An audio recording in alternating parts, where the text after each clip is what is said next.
C'est une information de notre rédaction. L'auteur des attaques au colis piégé à Genève est passé aux aveux. Cet homme d'une soixantaine d'années dit avoir agi pour des motifs financiers. Il s'est également expliqué sur le choix de ses victimes, comme le groupe horloger Patek Philippe. Les révélations de Raphaël Leroy. On est loin de l'euphorie des années post-Covid. L'horlogerie suisse affronte des vents contraires depuis quelques mois. Est-ce que ça se ressent au salon, Nicolas ?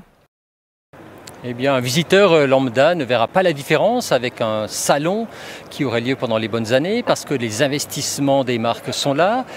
L'événement horloger cette semaine, c'est Rolex qui lance une nouvelle collection.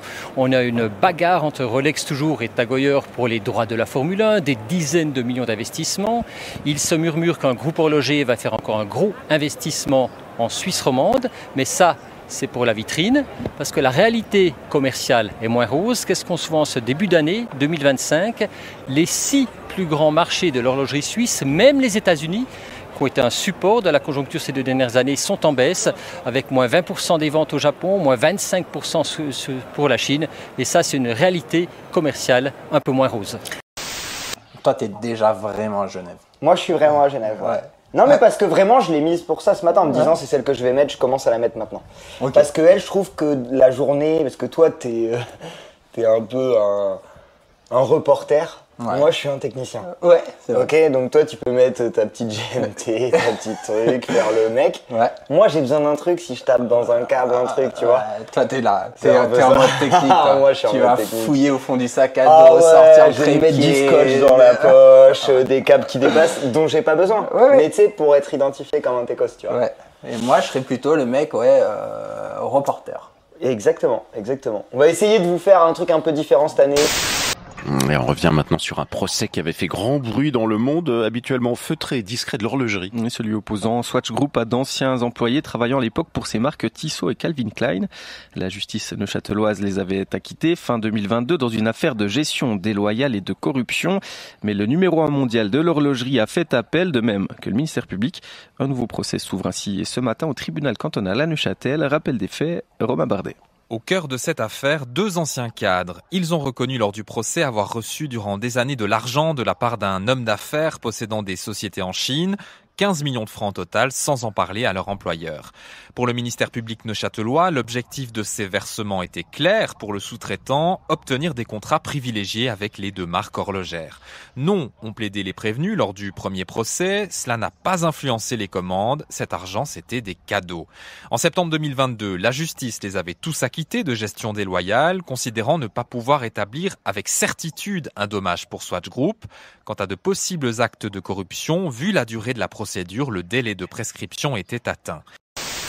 Et d'ailleurs, vous avez vu même dans une émission une magnifique pendule que j'ai. Parce que là, vous avez le nouveau setup, vous avez vu. Puis les pendules, elles vont changer. Et bien, de temps en temps, vous aurez l'Hamilton Ventura, puisque j'ai la chance, le privilège et l'honneur d'avoir une wall clock de cette marque en triangle. Alors, on se souvient que de nombreux sous-traitants ont recouru au chômage partiel depuis l'an dernier. De ce côté, est-ce que la situation s'améliore ? Non, absolument pas. Les informations récoltées ce matin dans les cantons montrent que les RHT, ce chômage partiel est toujours aussi élevé.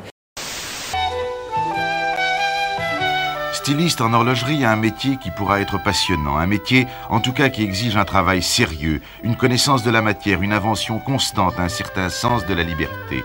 Un métier qui, selon l'idée que l'on se fait de la vie et des hommes, est très important.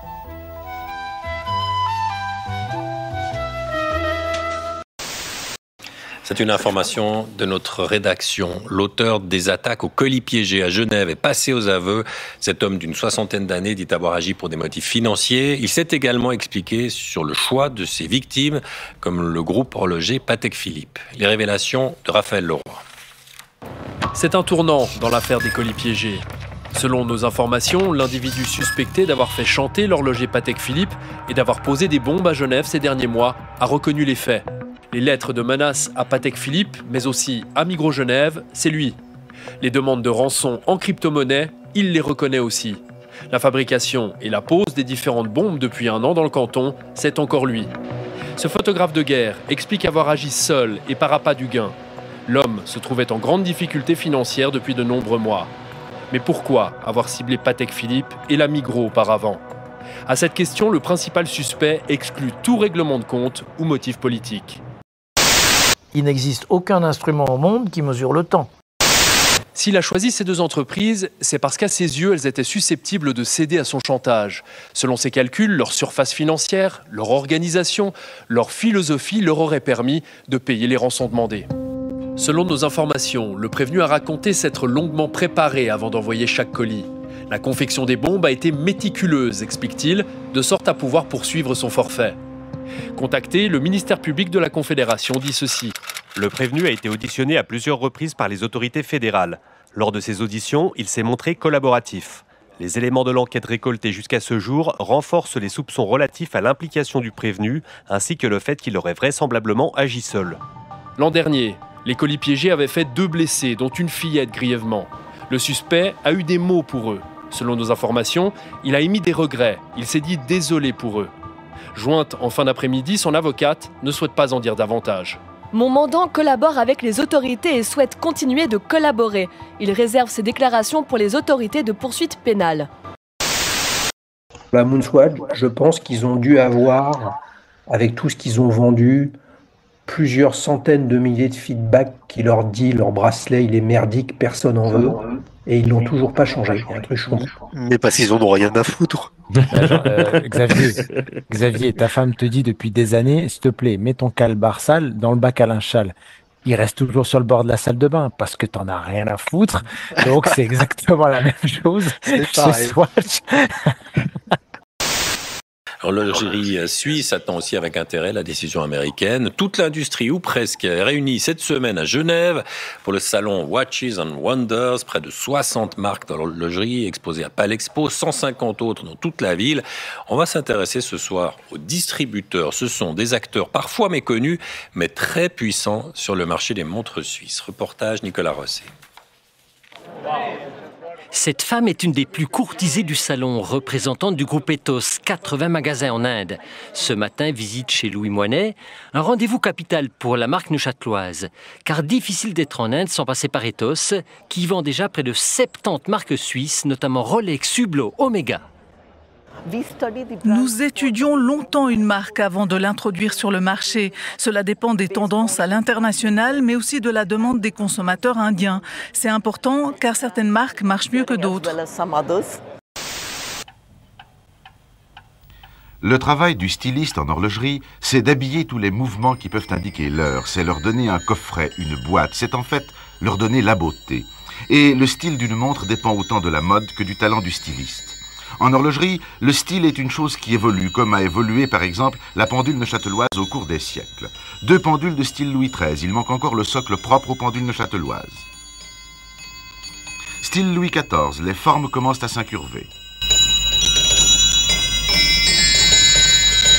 Louis XV, la pendule qui ressemble le plus à la pendule neuchâteloise actuelle. En 1800, on faisait ça. Aujourd'hui, on fait presque la même chose, mais le cadran est plus petit. En 1850, on pense qu'il faut un peu charger la décoration. On n'a pas tout à fait raison.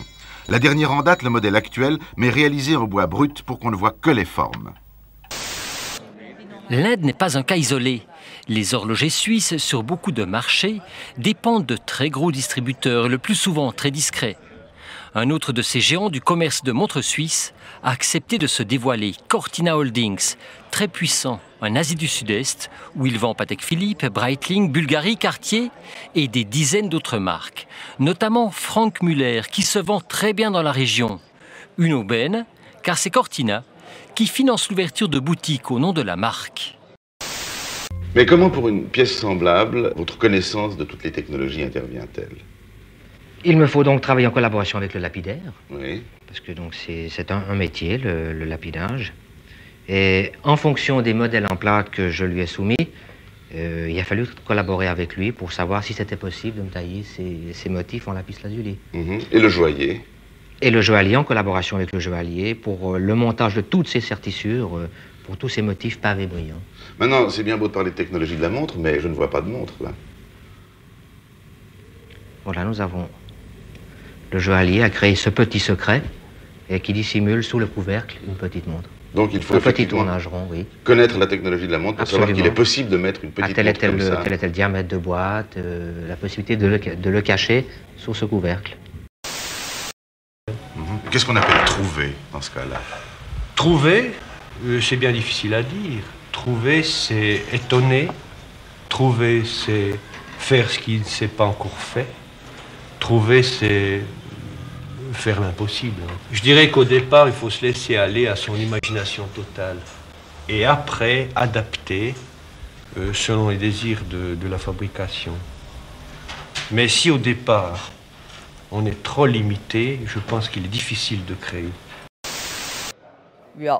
Nous allons ouvrir une boutique en Australie en juillet. Le coût, 1 million de francs suisses. Et pour une boutique en Malaisie, 650 000 francs. Nous dépendons énormément des distributeurs dans chacun de nos marchés. Et ils représentent à peu près 98% de notre chiffre d'affaires. Et même pour le géant du luxe qui a les moyens, le groupe LVMH avec sa marque Tag Heuer a racheté les droits de la Formule 1. Les grands distributeurs sont indispensables. Ils sont vraiment un partenaire qui non seulement fait venir de nouveaux consommateurs à l'horlogerie, mais ce sont nos premiers ambassadeurs. Donc renoncer à des distributeurs, impossible. Ah bah aujourd'hui, c'est pas du tout l'objectif pour nous, non. La vitrine de la Formule 1, un atout, mais avoir ces montres dans les vitrines des grands distributeurs, c'est encore mieux. À Neuchâtel, un procès met en lumière la question... Le mot temps, on n'a pas le droit de l'utiliser. Le mot simultanéité, on n'a pas le droit de l'utiliser. Le mot chronologie, on n'a pas le temps de l'utiliser. On n'a pas le droit de l'utiliser. Je suis obsédé par le temps, évidemment. Donc, il faut se méfier. Il faut utiliser un langage correct. Alors, l'utilisation du terme durée, il est tout à fait autorisé. Durée propre, comme je vous disais tout à l'heure, parce que ce que je mesure, c'est toujours une durée. Et quand, par exemple, deux horloges sont désynchronisées, qu'est-ce que c'est qu'une horloge finalement? C'est quelque chose qui mesure une durée. Même votre montre, vous croyez peut-être que votre montre mesure le temps, ben évidemment, c'est pas du tout ça. Qu'est-ce que c'est que votre montre? Ça n'est jamais qu'un chronomètre et qui mesure la durée entre le moment où vous l'avez mise à l'heure et le moment où vous la regardez. Sauf que cette durée, comme vous l'avez mise à l'heure à un moment que vous connaissez, eh ben, la montre automatiquement additionne la durée qu'elle a mesurée à la date que vous aviez indiquée quand vous l'avez mise à l'heure, et ça vous donne la date d'aujourd'hui. Mais elle, c'est un instrument qui mesure une durée. L'horloge atomique au césium enregistre un retard d'1 seconde à peine en 15 millions d'années. La route a été longue des premiers horlogers à nos montres modernes, tout droit sortis de romans de science-fiction. L'horloger et le propriétaire de montre ont voulu tous deux la montre idéale. Qu'elle soit bijou ou modèle de précision, chacun voulait sa montre idéale. Mais cette montre-là, sûrement, n'existera jamais. La montre idéale serait la montre qui ne laisse s'écouler que des heures heureuses.